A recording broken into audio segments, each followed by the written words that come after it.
Habang dumadaan ang mga taon, unti-unting nawawalan ng pag-asa si Dondon. Tila naging mailap ang pinapangarap na paglaya. Nung abat tumatagal ako sa kulungan, nawawala sa isip ko kung ano nangyari sa akin, bakit ako nandito. Dahil pag nag-isip, iba ang mangyayari sa'yo. Kaya ang ginawa ko, laro ko na lang. Nakisama na lang ako. Matapos ang taong paghihintay, tanging si Dondon lang ang natirang akusado para sa pagdinig ng kaso. Wala ni anino ng totoong mga salarin na sina Jeffrey at Roger. Nasa isip ko na lang na umiyak nga ako sa korte. Tumutulo na pala yung luha ko. Sinabihan ako nung pulis doon. Huwag ka mag-alala. Ay pag-asa pa. Naging mabagal ang paggulong ng hustisya para kay Dondon. Matagal niyang hinintay ang pagkakataon na magkahiring.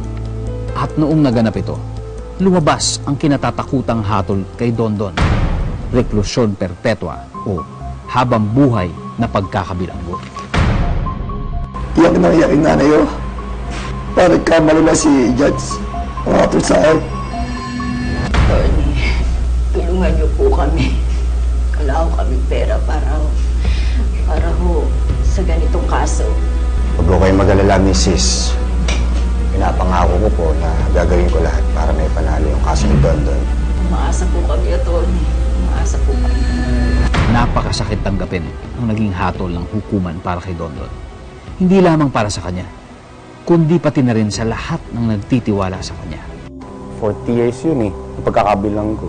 Kaya nga, sa bigat nung hatol sa kanya, hindi pwedeng hindi ko paapila, lalo na ako bilang abogado niya na humawak ng kaso, naniwala naman din ako na base sa ebidensya, kulang mahina para i-convict siya. Kaya pinilit ko talaga ginawa ko talaga na i-apila yung kaso.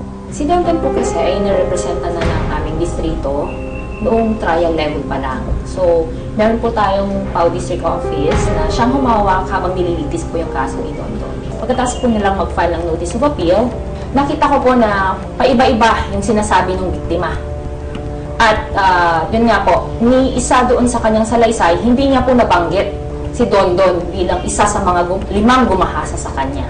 Pinoint out ko po yung testimony ng private complainant na pagkakaiba-iba. Una, ang sabi niya po, yung 5 gumahasa sa kanya ay nakita niya lamang nung siya ay naglalakad na galing sa bahay ng isang kaibigan, pauwi na sila. Yung pangalawa, na nung patuloy yung pagtatanong sa kanya, ang sabi niya, dun sa 5, ay may nakilala na pala siya doon pa lang sa loob ng bahay ng kanyang kaibigan na pinanggalingan nila nung sila ay pauwi na.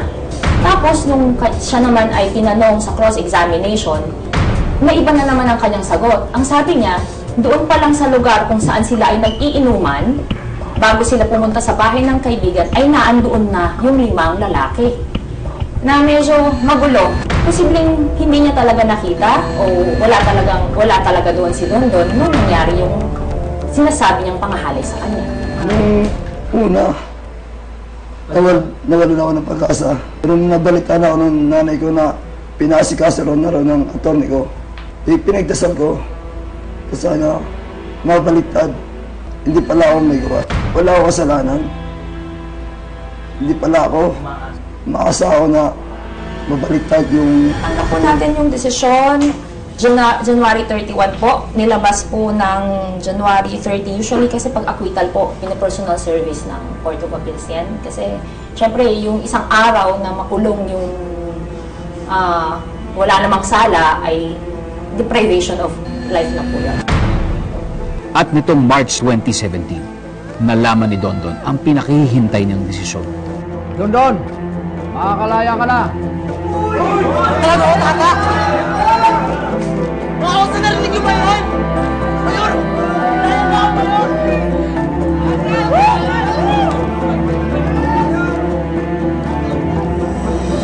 Labis-labis ang pasasalamat ni Dondon sa tulong at tiwala na binigay ng abogado niya at ng kanyang pamilya.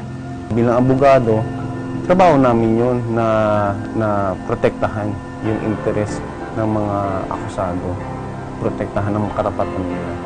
ano pa man, gaano pa man kabigat yung kaso na kinapaharap nila. Nitong March 7, 2017, lumaya na sa wakas si Dondon. Matapos ang 6 na taon, nakapiling niya muli ang kanyang pamilya.